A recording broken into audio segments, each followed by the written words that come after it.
That going. And all right, I think we're good to go ahead and get started. So first, welcome to everyone, and thank you for taking the time. This is Women at the Mart's fourth installment of Small Bites this year, called Lunch with a Bourbon Legend, Kathleen De Benedetto. I wanted to share a little bit on the Women at the Mart mission.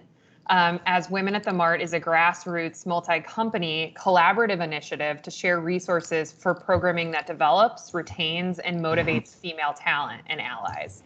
Women at the Mart Small Bite series provides a virtual power lunch through 30-minute to sometimes 1 hour conversations with executives from WAM member companies. You'll get to learn from our personal and professional experiences, and we hope that listening to these conversations also helps you establish time for a lunch break. We all need those. To introduce myself, my name is Lauren Sturdivant, and I work for Beam Suntory along with Kathleen. I am the head of Global Learning and Development at Beam Suntory and a member of Women at the Mart. I'm thrilled to be part of this work focused on building and fostering diversity, equity, and inclusion across all Mart companies. Beam Suntory is a world leader in premium spirits, and we're inspiring human connections. With a performance objective of being the world's most admired and fastest growing premium spirits company and a vision of growing for good, we're driving growth through quality craftsmanship, consumer connections, and an entrepreneurial spirit. Now on to our featured guest, Kathleen De Benedetto. Kathleen has had a storied career in her 30 years with our company, having shaped the legacy of many of our brands. She worked directly with master distiller Booker Noe for years and partnered with him to launch Booker's, Knob Creek, Basil Hayden, and Baker's. She's a natural trailblazer and was the first woman ever inducted to the Bourbon Hall of Fame. As a tribute to Kathleen, the highly regarded and hard to find Booker's batch 2018-01 was called Kathleen's Batch. So Kathleen is going to share her journey and what it was like to grow her career in the spirits industry, and she'll reflect on balancing her life, her motherhood, and her career aspirations. And she'll highlight what's coming next. So with that, I'll turn it over to Kathleen. Thank you so much, Lauren, and I hope you can all hear me. If at any point I freeze, please send me a text, somebody. There's enough people on this phone that know my cell phone number. You can tell me. We will let you know. Okay, perfect. We're just going to wait a few seconds here for my computer to catch up. Thank you all for joining today and indulging me on telling a couple stories. I hope what I'm going to share today in some way help somebody else, or if nothing else, maybe you get a chuckle or two. I am open at any point if anyone wants to talk separately. There are certain things I'm not going to cover here, working in male-dominated industry, things like that. That's something we could talk about personally. It's just not something that is fun for me to talk about. It's not terrible, but there is a lot of background and things that we would need to chat about over drinks. How's about that? So we'll do that separately. But let me just start off by telling you a couple stories. And it starts off with my youth, actually. This is my good-looking swimsuit from the 70s. Who does not love the Dorothy Hamill cut with that swimsuit? When I was young, I said to myself, I do not want to lead a life of mediocrity. And I know that sounds weird, but when you grow up in the city and you see everybody just churning away at the everyday, I realized I wanted more. I wasn't the smartest student, I'll be honest with you. I also wasn't the most talented, but what I had was the gift of perseverance and an amazing and demanding mom. And so for you moms out there or dads who are somewhat tough on your kids, that's okay, because it actually works out in the end. In the time when I grew up, women's career aspirations were, are you going to be a nurse? Maybe you'll be a teacher. And I just wanted more. So let me just tell you a little bit about how that happened. There was somebody in my life, and that was my mom, and she was different. You look at her here, I have pictures, or little arrows there. She was a tough cookie. She was a fighter for clean air and water before it was popular to do that kind of thing. She taught yoga. She believed in karma and actually transcendental meditation and all those things. She was very much the 60s child.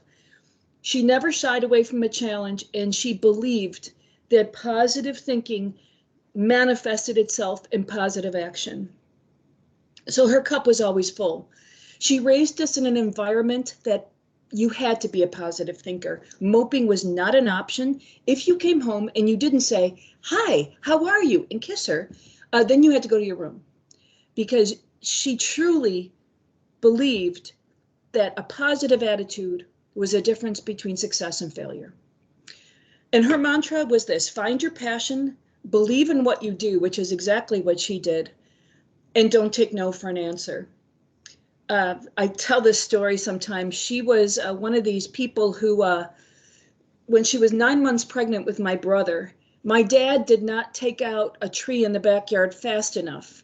And she was out there with an axe saying, "I'll do it myself." And she just chopped that damn tree down. This is the kind of woman she was. And I love that about her. And I admire that. I am not as tough as she was, but I do believe that this concept of positive attitude does make a difference. So in 1991, I had the opportunity to take all this learning that she gave me and bring it to life. It was my first job in corporate America at Jim Beam Brands. Now, it was the 1800s, as my young children would tell you. It was actually 1991, and Jim Beam was still producing these beautiful decanters that I'm sure your grandparents have in their basement, that they are going to will to you, and you're not going to know what to do with them, and you're going to reach out to me to see if I know somebody who wants to buy them. On average, twice a week, I get an email about somebody's decanters that they found in the basement. And I got to tell you, some of them actually are super valuable, so don't dismiss them. Computers had just made an appearance in our office. We only had one for the floor, and hot damn, hot cinnamon schnapps was on fire. There I was the promotion manager on this, the number 2 business in the portfolio. Number 1 was Jim Beam, number 2 was De Kuyper, and De Kuyper was schnapps. Now we had Hot Damn, Razzmatazz, Key Largo, Cactus Juice. Oh my God, lots of fun brands to work on. But for my launch into the corporate world, it was the Cactus Juice Desert Volleyball Tournament. And on paper, it was a brilliant concept. It was 3 months, 12 beaches, a camel, a giant 25-foot blow-up Cactus Juice bottle, which of course wasn't dangerous at all on windy beaches, and a sunglasses sponsor. It was both my best year and kind of my worst year. While it was fun spending my time on the summer on beaches across the United States, what I learned is I didn't really know what I was doing. I had no idea how to play volleyball or the rules of volleyball, nor did I think ahead of time that I should know that before we ended up on the beach. I assumed the agency would know. They didn't know. We hired a guy by the name of Karch Karai, who you may know, from beach volleyball fame, and he came in and ran our first 3 events. So I had succeeded in gaining a job at a company I admired, and I had the excitement and the hard work that drove my passion. But I did not have the experience necessary to ensure that everything fired on all cylinders. I could have avoided most of the angst, but I was too embarrassed or scared to share my vulnerability and ask for help. And that was my big learning. This first job. In school, you're taught a lesson and then given a test. In life, you're given a test that teaches you a lesson. And what I learned was not to let failure get to my heart, just like I wasn't going to let success get to my head. Lack of knowledge is inevitable, and that's okay. You can't possibly know everything. I needed to learn that if I wanted to be successful, I was going to need help from others, because there were always going to be people above you and below you that have knowledge and experience that you do not possess. So take the time to learn from them. Ask for help. Ask for help fast and early. It will save you a ton of angst, and you'll be pleasantly surprised how much people want to help you. This lesson was a blessing in disguise because it prepared me and helped me to drive to the next career that was going to change my life. And that next career at Beam was learning about the true meaning of handcraftedness. As the brand manager of the small batch bourbon collection, this was my next job right after that desert volleyball tournament. I would be working for Jim Beam's grandson, and his name was Booker Noe. He was the master distiller. And this was a different kind of brand management. 50% of the time was to be spent in the field selling, and 50% of the time at the headquarters building strong marketing plans. Now, traditional marketers were not interested in this job. They wanted to buy the media and do the sexy stuff, but they didn't see what I saw. I saw a diamond in the rough, an opportunity for an amazing experience. I mean, who doesn't want to work with the first family of bourbon? Who doesn't want to know about their history and learn everything they can from them? And here's a chance. There wasn't a lot of money associated with this. I was told I could do what I want with this brand. Of course, I didn't understand who Booker was yet. And at the end of the day, I did what Booker wanted. I didn't do what I wanted. It was the chance for me to be an entrepreneur without capital risk. So that was key. This is Booker Noe, and he was a big teddy bear of a man, but I will tell you, that was a facade. Underneath, he was hard as nails. There was nobody who drove me farther, who made me more miserable. He's made me cry several times, and I'm telling you, he'd make men cry. He was tough. He pushed me out of my comfort zone, and that's when you grow. Booker made it clear that the small batch bourbons were his legacy, just as Jim Beam was his grandfather's legacy. And he wanted to pass something on to his son, Fred. And now his son, Fred, is in the business, and he just had a baby, little Book, who looks just like Big Book. I was to be the guardian of his brands. It was my job to protect them, to fight for them, to ensure that they received the undivided attention he felt they deserved. And let me tell you, these were tiny, tiny, tiny brands. And many of these people on the call work in big businesses. And you know what happens to tiny brands. Tiny brands do not get attention because people don't make money on tiny brands. We needed to make people love these brands so that they wanted to sell them. And that was the key to the success. So as part of this responsibility, he said, I needed to learn the craft of whiskey making. How could I possibly market these brands if I did not understand what made them special? Well, my headquarters boss was not convinced. He did not believe it was necessary that I go to Kentucky. And he said, I quote, you don't have to know how to make bourbon to market it. And that was his first mistake. Now, Booker said that's horseshit. I did not share that opinion with my boss.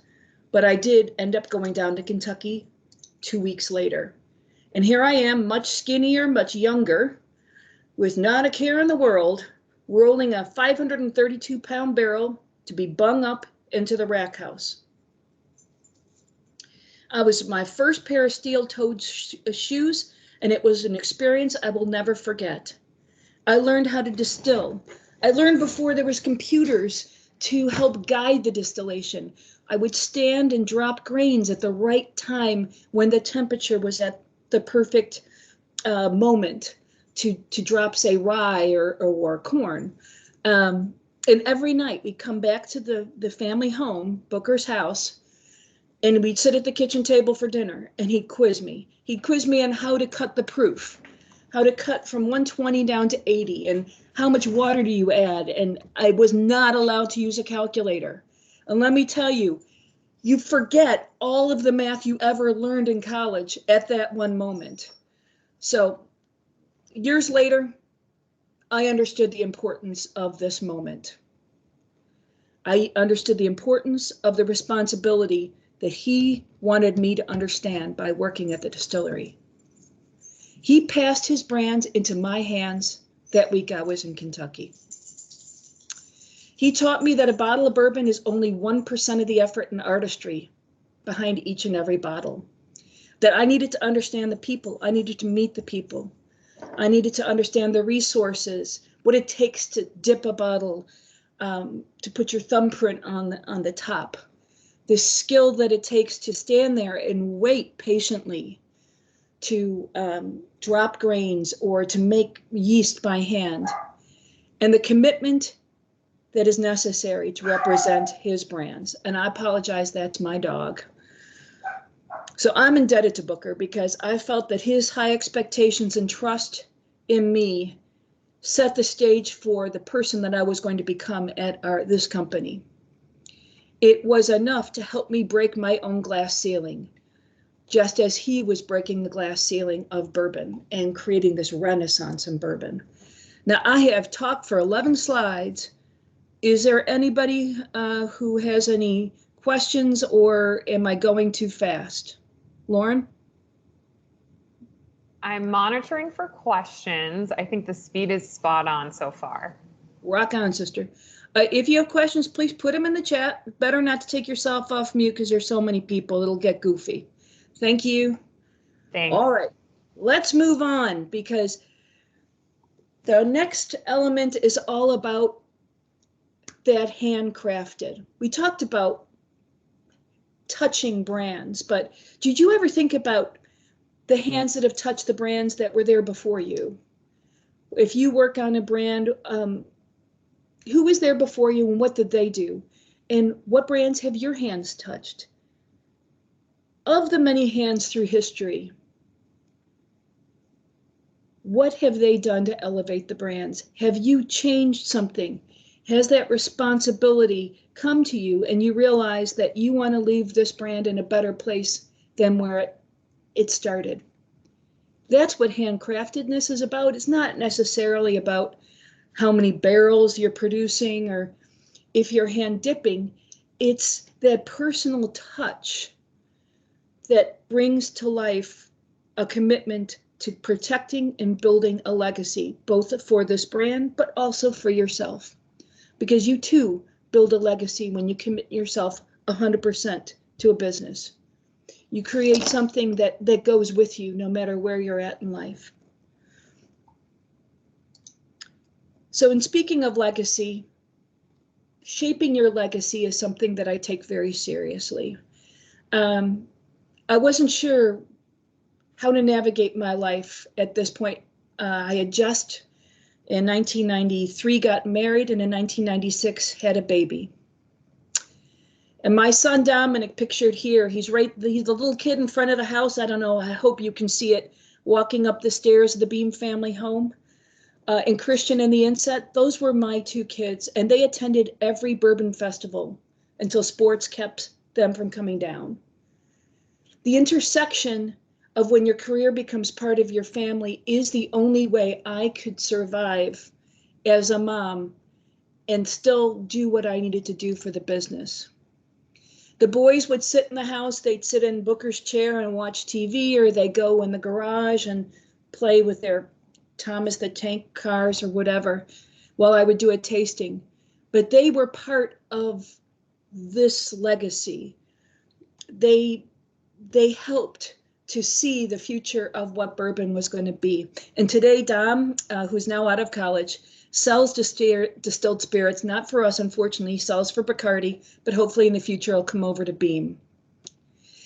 Do you find that your experiences were different than what you expected? Because when I graduated from college, I don't think I even conceived of what it was going to be like to be a mom in business. So, I feel like despite the books you read on balancing motherhood and a job, every situation is different. I think all of our situations are distinct. In the end, there are a million right answers. You just have to pick a path and own your success. It'll look nothing like somebody else's or what they've done in the past or what you've imagined at the beginning. I do think that, you know, when you read books like the Sheryl Sandberg, Lean In, and I've read a ton of books about motherhood and how to balance it all. And honestly, only you know what's right for you. No book can tell you what is right. And I felt like taking my kids to Bourbon Festival worked for me. In truth, this all culminated in 2018 when I was fortunate enough, I was blessed to get my own bottle of Booker's bourbon.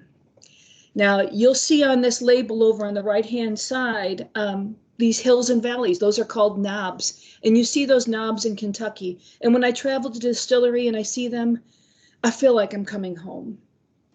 These hills have also represented valleys that showcase that everything is not always perfect in your 30-year career or in your 10-year career, however many years you've been in the business. The hills were things like learning the folklore of Kentucky and bourbon from Booker Noe. Yeah, I learned to not compromise. I learned how to win with salespeople when you don't have money to influence them, that you have to help them become advocates. I learned about whiskey from him. I learned about marketing from the ground up from him. But what I also learned from him was things that you can't measure.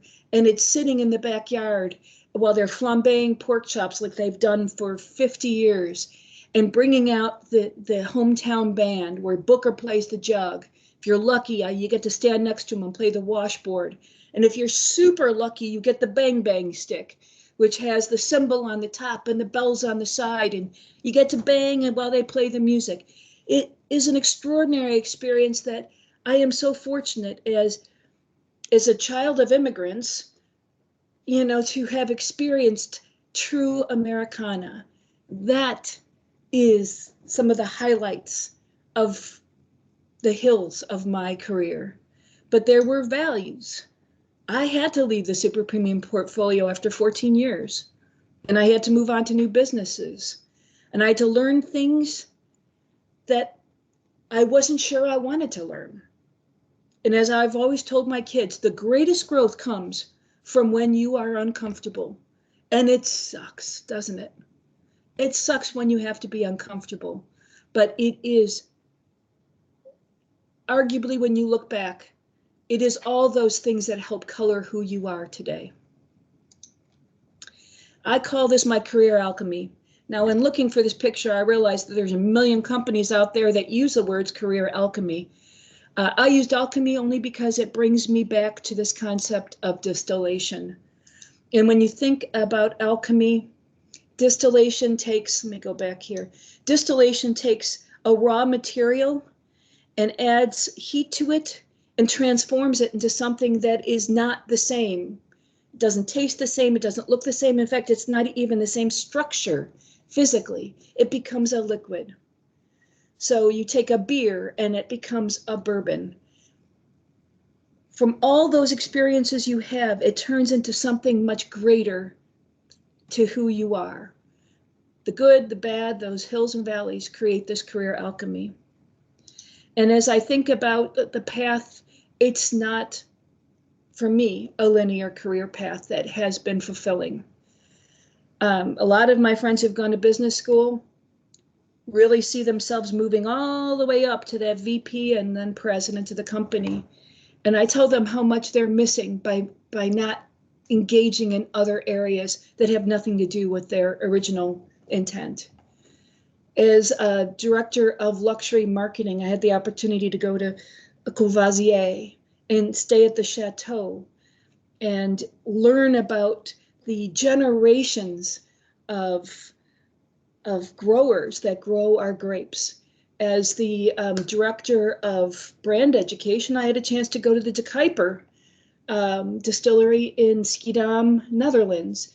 They started making barrels in 1615 and then started making their Geneva gin and then onto cordials. That brand Cactus Juice, yeah, that was the 1900s, way at the end of the 20th century. But I got to see the history of the 15th, 16th, and 17th, and 18th century of them creating, not 15th, sorry, the 17th, 18th, and 19th century of them creating incredible spirits. Focus on creating value wherever you go, and you cannot fail. I am blessed because I have just been given another opportunity.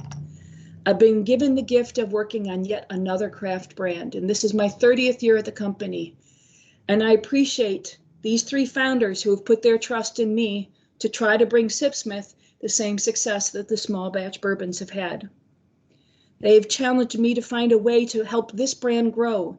These three gentlemen made it their life's work to change the law in the UK to allow distillation in London. And in 2017, they were the first people to distill in London with Sipsmith gin.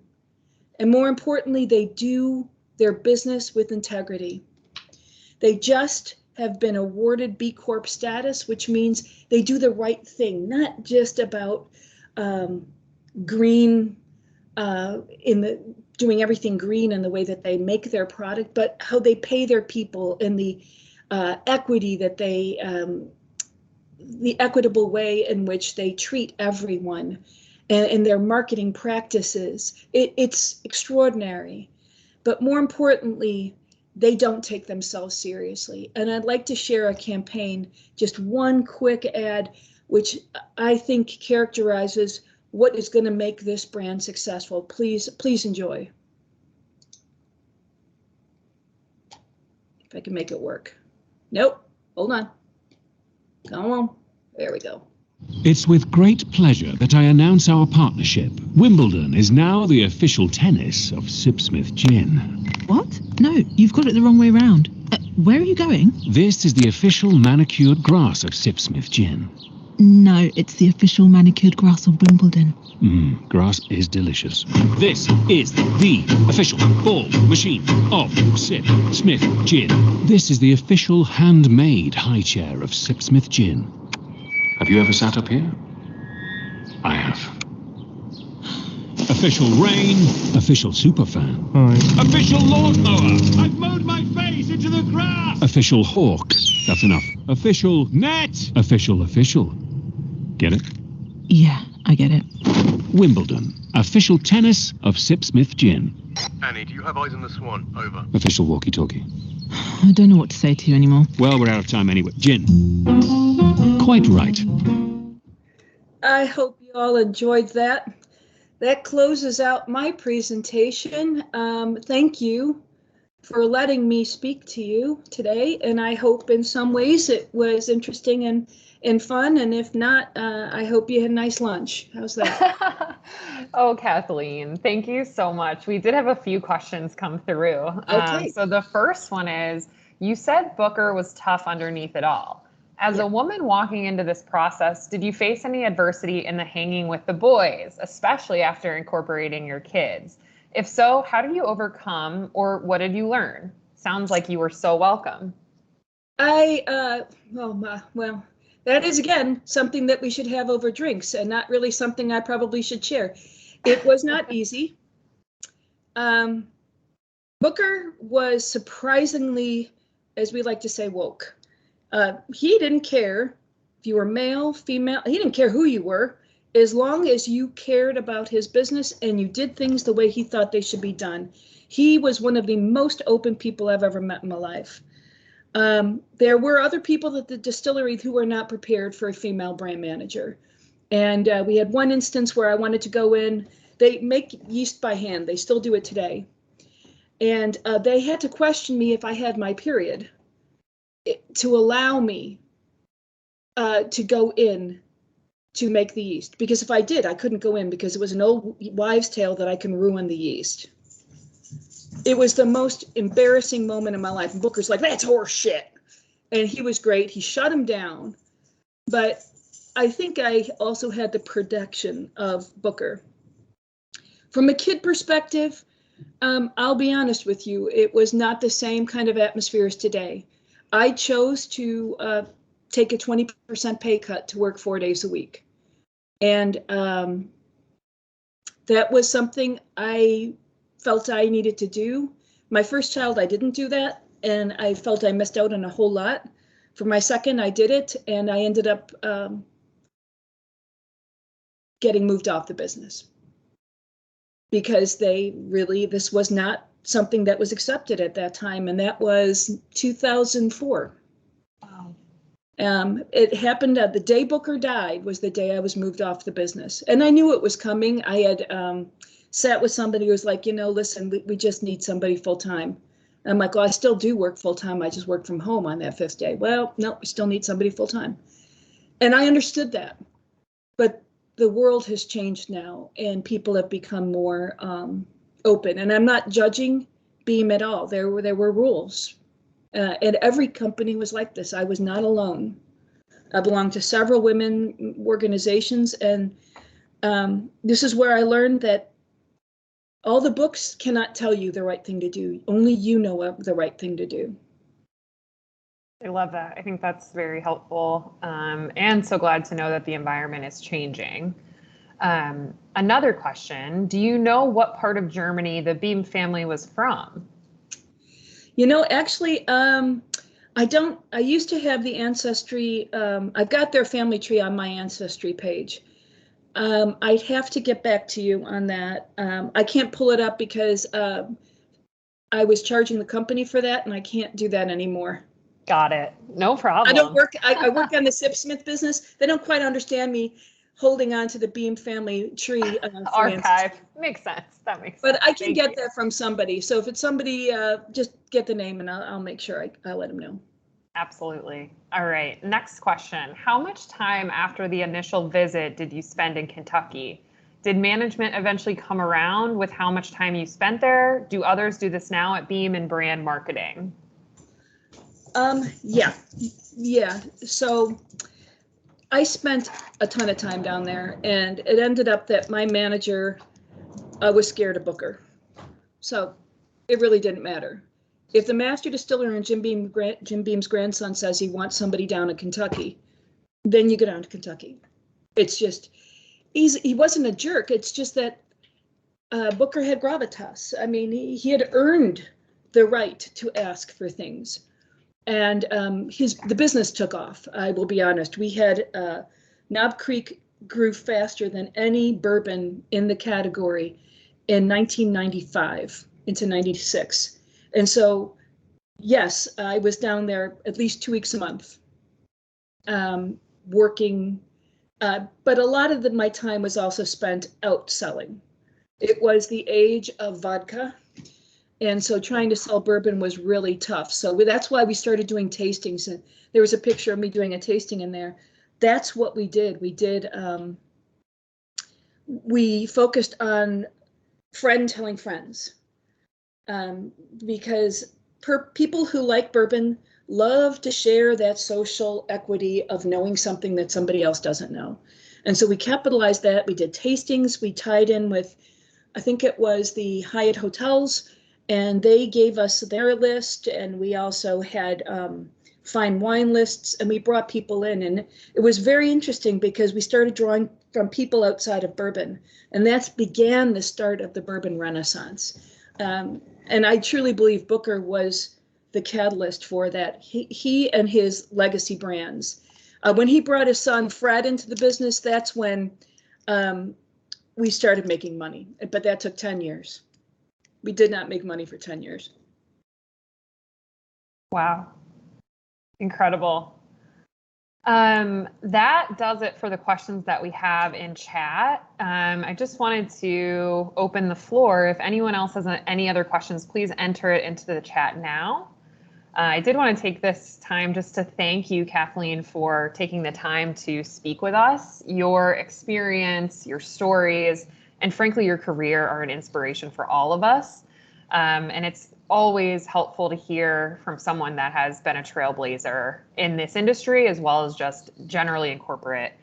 So thank you so much. And with that, I think we are done for the day. But we do appreciate it so much, Kathleen, and thank you to everyone for taking the time to join and hear from Kathleen.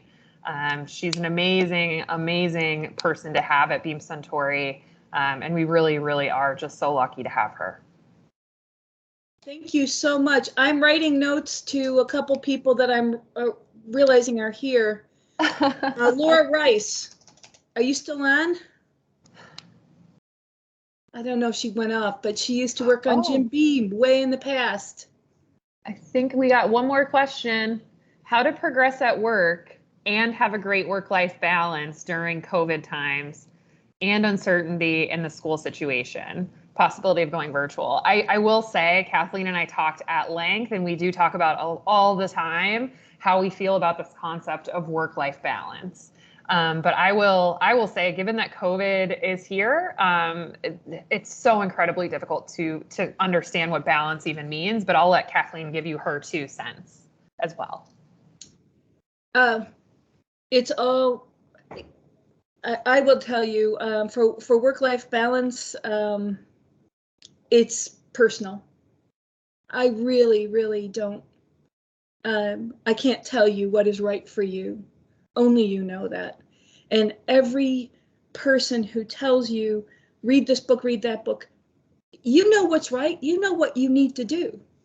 And if you need to take extra time, then you need to do that, and you will not in any way regret the decisions you make, because they are rooted in a truth for you. I hope that makes sense. It's so tough. I have an elderly mom now, so I don't have children. My kids are grown. But now I worry about my mother. And so I'm traveling again. And it's like, do I go get a COVID test when I come back? How do I handle that? So it's all very personal. And I wish I had better advice. But I don't. Only you know what's right for you. I think it's important too to understand that it's okay if you don't feel like you're good at finding balance, because sometimes it's almost impossible to find perfect balance. So don't be too hard on yourselves. Give yourselves space. Where no one is perfect, and just to even be doing it, I think says a lot about you. Yes. or any woman or individual that's a working parent. Yes, I see a question here about when you approach a new brand challenge, what are the first steps that you set up for success? The first thing I do is learn exactly everything I possibly can about a brand. And anybody who's worked on the business before. I'm still on the call. What's the problem? Okay, sorry. I do have a child home. That's so I would tell you that is the most important thing. Not assuming you know everything, and don't attempt to reinvent the wheel. First, understand what people have done before you. I find that some people come in and they think that you haven't thought of stuff. And most of us have already thought of most everything. So sit down and talk with them.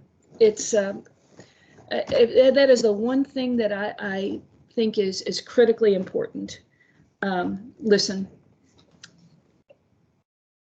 Yeah. Thank you. Hey, Lisa Sager used to be a Beam person too, I think, right?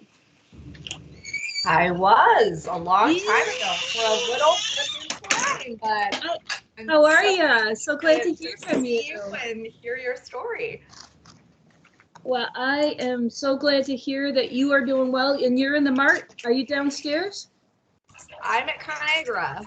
Yeah, so just a few floors down. So we'll have to get together. Gotta come up to the bar, girl. Let's do some trading. Yes, love it. Do you have the Mrs. Meyer stuff, the lavender? Is that you guys? No, I worked on Effin, remember? I came over when you guys acquired Effin. Back in the day. Yes. Well, it's still here. I know. Try some of the new flavors. Come up to the bar. Okay. All right, guys. Well, thanks so much. Really appreciate all your time. Thank you, Kathleen. We appreciate it. Bye. Thanks, everyone.